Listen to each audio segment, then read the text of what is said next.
Bom, vamos ter um papo muito foda. O mundo tá acabando, eu acho que é bom a gente ter dois caras teólogos, né? Talvez a gente tenha que estudar um pouco mais sobre a parte do Apocalipse. O mundo tá acabando, Vitor? Tá acabando o mundo? Cara, eu ouço esse papo faz uns 20 anos. É uma senoide, Monark. Sabe os altos e baixos que a gente tava falando antes de começar? Sim. É a mesma coisa. A gente... Quando tava no finzinho da Guerra Fria, tipo uns 30, 40 anos atrás, a galera foi se acalmando, foi falando menos desse papo. Aí teve 11 de setembro. 11 de setembro voltou a falar do fim do mundo, tipo, muito. Pode crer. Aí foi acalmando. Aí o cara resolveu invadir a Ucrânia, né? Voltou. O problema é que agora, tipo, tem bombas atômicas sendo cogitadas a serem usadas, tá ligado? Não tem aquele relógio Doomsday Clock, eu acho que é em Londres, não sei onde ele fica. E eu acho que ele devia estar no... Agora... Pesquisa aí, como que tá o Doomsday Clock? Pô, mas ele tá sempre quase, né? Ele tá sempre à beira do apocalipse, né? Talvez ele seja uma ferramenta de propaganda de pessoas que querem desestabilizar o psique humano e deixar todo mundo apavorado, achando que o mundo pode acabar, quando na verdade eles estão ali usando o nosso medo para nos manipular. Todo mundo tem direito à sua teoria da conspiração favorita, né? Eu acho o seguinte, Thiago, eu não sei no teu contexto como que isso foi, mas esse lance do medo que o Monark tocou é um dos lances mais prevalentes na teologia quando se fala de fim do mundo. Muito do que a gente fala de fim do mundo, muitas vezes é simplesmente porque você instiga medo nas pessoas. O medo é uma ferramenta muito poderosa para você dizer o que você quer e a pessoa comprar aquilo que você quer. Sim. Então, esse lance de fim do mundo e fim dos tempos e tal, foi muito usado. E é uma ferramenta política, né, hoje em dia. O medo, né, que o outro virá e o outro vai destruir tudo, né? Se o fulano ganhar, é o fim da democracia. Se Cicrano ganhar, Venezuela. É dos assim. Tempos do Êxodo isso daí. O faraó, quando quis convencer a galera do Egito a praticar um genocídio contra os israelitas que moravam ali, a ferramenta foi, olha, eles estão crescendo muito, a população deles está crescendo muito, e pode ser que talvez eles se aliem com os nossos inimigos. Não tinha nada rolando, não tinha absolutamente nada rolando, mas como que você convence uma grande população a cometer uma barbaridade fora de qualquer proporção? Você coloca medo na galera. Olha esse risco aí, eles são muito mais fortes que nós. Eles vão crescer, se não cuidar agora, eles vão ser uma ameaça no futuro. E nem era, eles estavam escravizados, entendeu? Mas é muito doido, porque quando a gente lê o livro do Apocalipse na Bíblia cristã, é um livro que foi escrito para trazer consolo e esperança. Exato. E escatologia, né, Apocalipse, fim dos tempos, parece uma conversa de medo. E quando a Bíblia revela o Apocalipse para trazer paz. Eu brinco que, assim, uma das maiores provas da recepção ruim... Recepção é interpretação, né? Como uma coisa foi interpretada ao longo do tempo, a gente fala que é a história da recepção. Uma das maiores provas da recepção do livro de Apocalipse não ter sido muito boa é que Apocalipse é nome de vilão no mundo pop. Devia ser nome de herói. Se a gente entendesse o livro, devia ser nome de herói, mas Apocalipse é nome de vilão, tanto na DC quanto na Marvel. Mas é que o Apocalipse não fala sobre o fim do mundo mesmo? Eu não sei o... Só que é um fim do mundo maravilhoso, esse que é o lance. É um fim do mundo maravilhoso. Ele é muito ruim. Ele é muito ruim pra gente ruim. E quando a gente tá falando de gente ruim aí, a gente tá falando dos tiranos do mundo. Da galera que tá no poder e trabalha precisamente com esse medo, com essa manipulação. Então a gente... Tecnicamente, quando a gente está falando na academia, assim, Apocalipse ele tem uma tônica anti-imperial. A bronca do livro de Apocalipse é com o sistema imperial de Roma. Entendi. Apocalipse é marxista. Então, e aí é o grande lance. Por que não? E esse é o grande lance. Por que não? Olha o corte, olha gerar o corte aí. Talvez alguns crentes vão ficar bravos comigo de eu falar isso, mas assim, por que não? Porque Apocalipse não é um livro que te convida à revolução. Essa talvez seja uma das diferenças fundamentais entre o que é a esperança escatológica, o que deveria ser esperança escatológica bíblica, daquilo que é uma escatologia hegeliana, daquilo que é uma escatologia do século XIX e século XX, tanto para o lado marxista, quanto para outras alternativas de modelo de virada política. O Apocalipse te convida a esperar pacientemente e ser uma resistência ao sistema. Mas ele não prevê uma revolução? Ele prevê, pelo menos ele profetiza uma revolução. Mas é uma revolução exógena, não endógena. É Deus entrando no sistema. Ó, vou colocar assim, ó. Vou colocar da seguinte maneira. Quando você lê a Bíblia, você tem 2 jeitos de lidar com o futuro. Você tem profecia, você tem literatura profética e literatura apocalíptica. Quando que você vê profeta lá no Antigo Testamento? Quando você tem um rei do seu próprio povo e você tem uma chance de convencer aquele rei a voltar para um bom governo. Aí você profetiza contra o cara e para ver se o cara cria um pouco de juízo. E aí você tem a literatura profética. Agora, quando o rei não é do teu próprio povo, quando não tem chance de você ter um rei do teu próprio povo, não tem chance nenhuma de você mudar as coisas de um ponto de vista terreno, surge a literatura apocalíptica. A literatura apocalíptica vai dizer o quê? Só tem um jeito de mudar. É Deus entrando na parada e substituindo esse império. E nesse aspecto acontece uma revolução, mas essa revolução não é pela força de quem está lendo. É o dia que Deus resolve entrar na jogada. Entendi. E isso é muito legal porque quando a gente olha para os textos marxistas, para os textos dos movimentos políticos revolucionários pós-iluministas, a gente tem uma série de textos que se propõem uma escatologia substituta mesmo. Então, eu estudei esse material na minha pós-graduação, por exemplo. Eu escrevi sobre utopia e escatologia. Certo. Quando você pega esses materiais do socialismo utópico, por exemplo, do socialismo pós-utópico, o que é que eles têm? Eles têm um mundo dominado pelo cristianismo, que é essa amálgama cristianismo e política que domina todo o ambiente daquele momento. Você tem, então, Renascimento, você tem Revolução Francesa, você tem Iluminismo, você tem esse processo todo, que é uma tentativa de secularizar o mundo, de tentar tirar esse império da moral cristã, não é, sobre todos os homens. Mas todo o ideal escatológico, todo o ideal de um sentido para a história, de um sentido para a vida, de um progresso humano... De um fim da história. De um fim da história, né? A história caminha para algum lugar. Tudo isso estava impregnado na mente da Idade Média. Então, quando esses movimentos políticos surgem, eles não conseguem tirar esse ideal. Então, eles propõem uma nova resposta para esse ideal. Daí que vem as utopias. Vem a ideia de que a gente tem uma escatologia, um fim da história, que é manifesto ou no comunismo, ou na democracia liberal, com Fukuyama, né? Com o último homem e o fim da história. Acho que Francis Fukuyama, talvez do outro lado, né? Porque de um lado você tem o marxismo de esquerda e tal. Do lado liberal, pelo menos na economia, Francis Fukuyama talvez seja o melhor exemplo disso, que é um cara que entende uma escatologia por meio do mercado. E ele escreve precisamente fim da história. Né? O último homem e o fim da história. Dizendo que a democracia liberal será o fim da história. A história vai encerrar o seu progresso ali.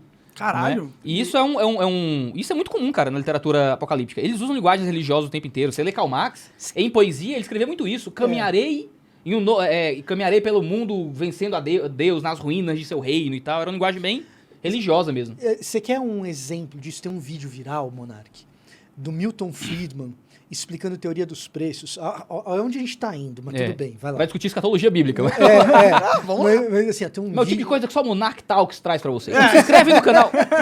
E aí ele faz uma ilustração que eu acho genial, que ele mostra um lápis, e ele fala como aquele lápis foi produzido a partir da harmonia dos povos pelo sistema de preços. O que acontece? Você tem a madeira que foi extraída num país, você tem o grafite que foi extraído em outro, você tem aquele pedacinho de metal que embrulha a borracha que é de outro lugar, e você tem trabalhadores de diferentes culturas, diferentes nações, todos trabalhando em harmonia por causa do sistema de preços, por causa do mercado. E o que ele argumenta é que ninguém sabe fazer um lápis. Ninguém sabe fazer um lápis. Isso. Porque ninguém sabe construir... Porque você fazer um lápis do zero... Significa saber construir o maquinário que pega a borracha, que, sabe? Tem um processo tão longo que nenhum indivíduo sozinho consegue construir um lápis. Olha, eu acho que realmente um indivíduo sozinho conseguiria construir um lápis, demoraria muito tempo. Uma vida, talvez. Vida não, lápis não é Pô, tem um vídeo no YouTube muito bom de um cara que vai fazer um hambúrguer do zero. Já viu esse vídeo? Ele mata a vaca. Ele mata a vaca, ele vai no mar pegar o sal. O hambúrguer é bem mais complexo que um lápis, inclusive. Agora, não é, cara, tem que pegar grafite. Como é que vai fazer grafite na natureza? Tem que minerar o grafite, entendeu? Entendi. É um processo extremamente amplo, longo, com muitas pessoas diferentes. Mas isso não necessariamente está incluído numa multiculturalmente. Tipo, uma cultura consegue Você consegue. O fato é que o lápis que está na mão dele, de fato, tem... O mundo inteiro está no lápis. Sim, aquele lápis específico que está na mão dele... De alguma forma era mais eficiente a linha de produção se você tiver tudo produzido em cada país ali. Você chegou no ponto de que a teoria dos preços produz harmonia entre os povos. Verdade. Na cabeça do Milton Friedman, pelo menos economicamente, o que ele está querendo dizer? Ele está querendo dizer o seguinte, se o monarca fosse o rei de um país, o Iago fosse o rei de outro, e o Vitor fosse o rei de outro, e cada um deles mandasse seus trabalhadores produzirem para chegar nesse lápis, não seria tão eficiente quanto o sistema de preços faz aquele lápis chegar do jeito que chega, e trabalhadores com culturas diferentes, cabeças diferentes, que se fossem colocados no mesmo espaço iriam brigar, harmonicamente conseguiram produzir aquele lápis. Cara, isso é lindo, né, se for para pensar.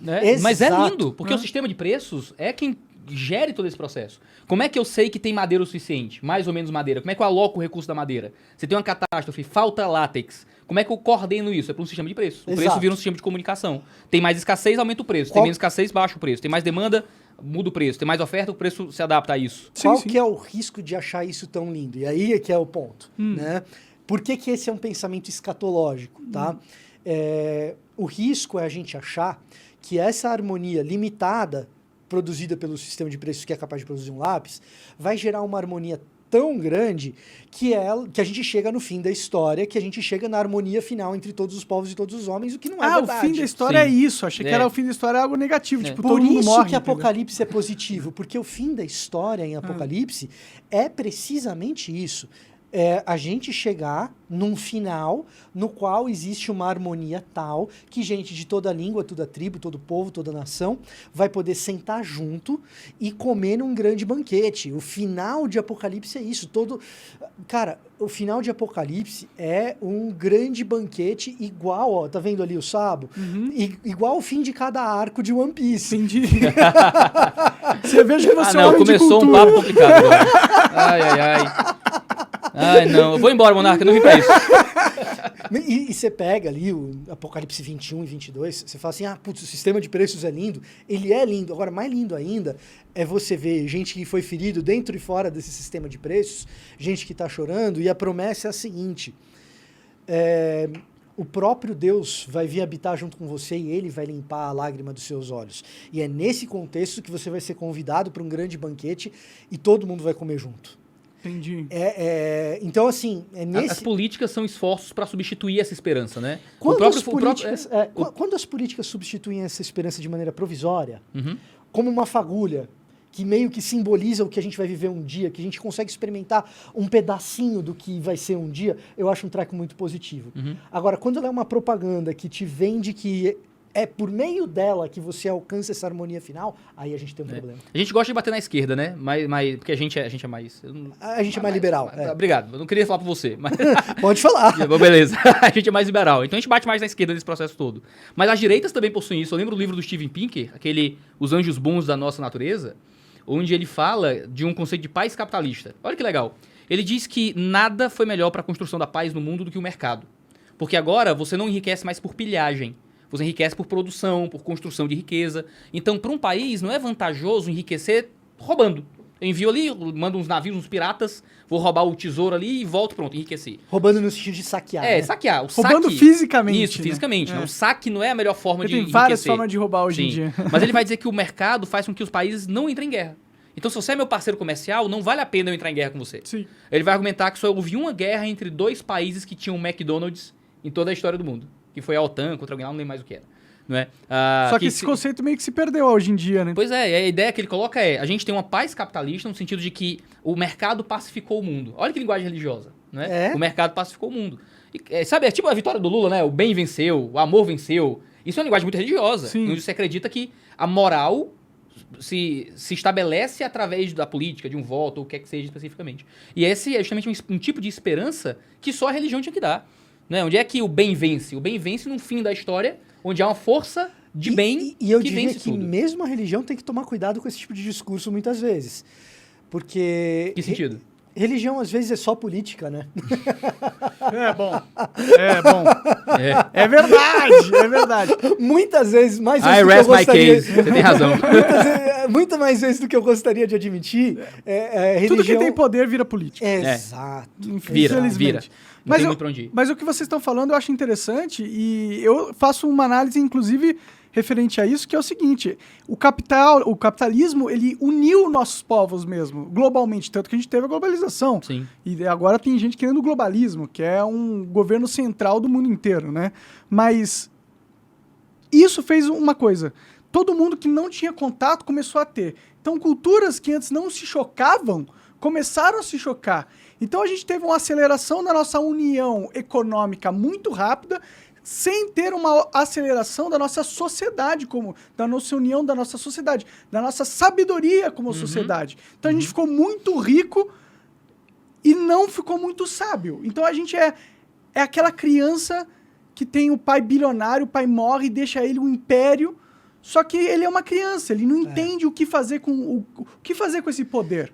E tem muita gente que ficou menos rica do que esperava que ficaria e está muito frustrada com isso. Esse é um outro problema. Quando a gente fala de ficar rico aqui, eu não estou falando de ficar bilionário, eu estou falando do cara que cresceu... Quando eu fui estudar nos Estados Unidos, eu vi isso muito. O cara cresceu dentro de um contexto em que foi prometido para ele que se ele se esforçasse, de que se ele estudasse, ele teria uma casa boa para morar, um emprego bom e poderia sustentar os filhos dele e ter um cachorro. Não é que o cara tem uma pretensão de ter uma Ferrari, não. Foi prometido para ele que se ele passasse por essas etapas, ele ia chegar aos 35 anos com uma casa própria, um carro, talvez não do ano, mas um carro funcional. Legal, bom. Né? Ia ter uma vida boa. Cachorro né? Ia ter uma vida American legal. Dream. American Dream, exatamente. Exatamente. Sonho americano total. Qual o sonho brasileiro? Eu sempre me pergunto qual o sonho brasileiro. O sonho brasileiro é você roubar o país em bilhões e virar presidente. E eu acho que depende muito de qual brasileiro. Quanto tempo demorou pra gente falar mal do Lula? Cadê? Não, eu não falei do Lula não, viu? Então, não precisa ser dele necessariamente. Não pode mais, né? Hoje em dia tem que tomar cuidado com o que você fala. Não precisa ser dele necessariamente, ditadura que a gente gente. Tá vivendo. A gente tá falando de arquétipos, mas olha só. Coitado do Vitor tentando fazer um raciocínio e a gente enlouquecendo. Não, mas o meu TDAH lida bem com essas coisas. Eu tive que aprender de cedo. Eu tive que aprender de cedo. Mas assim... E agora eu perdi o fio. Não, a gente tava falando antes de falar do Lula. De alguma coisa, mas não tava falando dos Estados Unidos. Sim, American Dream. E aí o que acontece? Tem todo esse processo aí que, sim, trouxe prosperidade pro Ocidente. Fato. Não tem como negar. E aí o cara vai falar em distribuição. Mas não teve a distribuição. Aí tem aquela velha história britânica de que tudo bem, mas o pobre ficou menos pobre ao longo desse tempo. Agora, qual é a expectativa que esse pobre tinha e o que está acontecendo agora? O que está acontecendo agora é que esse cara que está com 35, 40, 45 anos, dos Estados Unidos estou falando, ele está com uma dívida que ele não consegue pagar, ele não tem o emprego que ele queria, ele não conseguiu comprar a casa. Às vezes a dívida dele é de uma hipoteca da tal da casa que ele acabou desistindo e está morando de aluguel. Pode crer. Né? E cara, o cachorro ele até tem, mas é o único amigo dele porque a esposa, o casamento dele fracassou. Esse nível de frustração, ele gera uma tensão, mas é isso, gera uma tensão social gigantesca.